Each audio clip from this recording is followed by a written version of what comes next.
kupitia afua hii ya ufuatiliaji wa magonjwa au surveillance ya magonjwa ya mfumo ya hewa, tumeweza kutambua na kubaini vimelea mbalimbali ambavyo vinasababisha magonjwa mbalimbali ya mfumo wa hewa.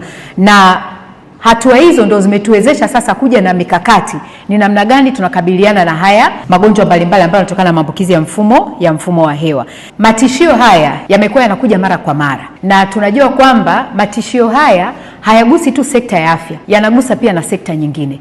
Tumeona namna ambavyo magonjwa ya mfumo ya hewa, kwa mfano influenza na aina zake, zinatoka kwenye jamii ya ndege zinakuja kwa binadamu. Kwa hiyo sasa hivi tunashirikiana pamoja na wizara nyingine za kisekta kuhakikisha kwamba tunadhibiti haya magonjwa. Tangu tumeanza utekelezaji wa ufuatiliaji huu wa magonjwa ya mfumo ya hewa, kuna mafanikio mengi ambayo tumeyapata.